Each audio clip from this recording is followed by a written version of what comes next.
আচ্ছা, প্রথম কথা হলো আপনারা যদি গণমাধ্যমের ভাইদের আমরা বিনীত অনুরোধ জানাবো যে আপনারা প্রত্যেকটা স্টল ঘুরে দেখবেন এবং ঘুরে দেখলে আপনাদের বুক বড় হয়ে যাবে যে আমাদের ছোট ছোট ছেলেমেয়েরা এখানে এভারেজ হচ্ছে ক্লাস 10, কিন্তু 6-7-এর মেয়েরাও আছে, 10-এর ছেলেমেয়েরা আছে, 9-এর আছে, এবং কেউ সুনামগঞ্জ থেকে, কেউ হবিগঞ্জ থেকে, কেউ সিলেট জেলার। আপনি তাদের উদ্ভাবনী ক্ষমতা, চিন্তা শক্তি এগুলো দেখে মুগ্ধ হয়ে যাবে।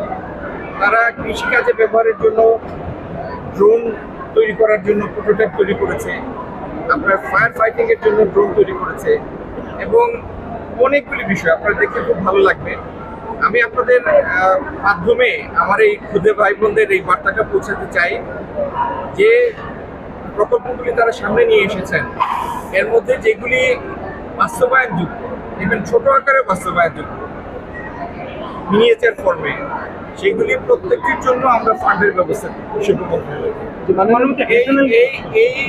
এই বয়সের এই উদ্ভাবনী শক্তি, এটা আমাদের জাতীয় দায়িত্ব এটির পরিচর্যা করা।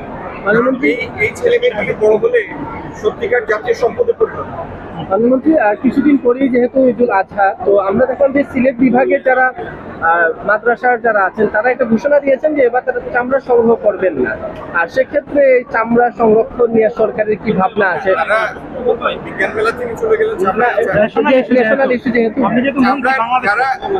যিনি এই ঘোষণা দিয়েছেন, ইনশাল্লাহ আমার বিশ্বাস তিনি এটা পুনর্বিবেচনা করবেন, কারণ তিনি তো ঘোষণা দিয়েছেন একটা হতাশা থেকে যে আগের সময়ে দীর্ঘদিন চামড়ার মূল্য পাওয়া যায় না, এবং চামড়ার যে দান আসে বিভিন্ন মাদ্রাসায়, কওমি মাদ্রাসায়, সেই চামড়ার বিক্রিলব্ধ অর্থ কওমি মাদ্রাসার জন্য একটা সহায়ক ফান্ড হিসাবে, তহবিল হিসাবে কাজে লাগে।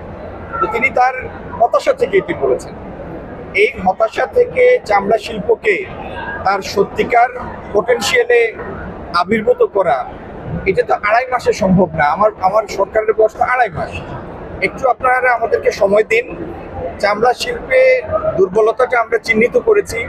চামড়া খাতের সাথে সংশ্লিষ্ট প্রত্যেকের সাথে আমি একাধিকবার বসেছি, এবং আপনাদেরকে আমরা আশ্বস্ত করতে চাই, যদি আল্লাহ তৌফিক দেন, বাংলাদেশে চামড়া শিল্প $1 বিলিয়ন রপ্তানি আয়কারী খাত হিসাবে আবির্ভূত হবে। এটির দুর্বলতা যে জায়গায় ছিল সেগুলি সারানোর উদ্যোগ আমরা নিচ্ছি, কিন্তু সেটা 2.5 মাসে সম্ভব না। কিছু সময় দিন। আর আমার যে ভাই সাংবাদিক সম্মেলনটি করেছেন, তার প্রতি আমার অনুরোধ, চামড়া শিল্পকে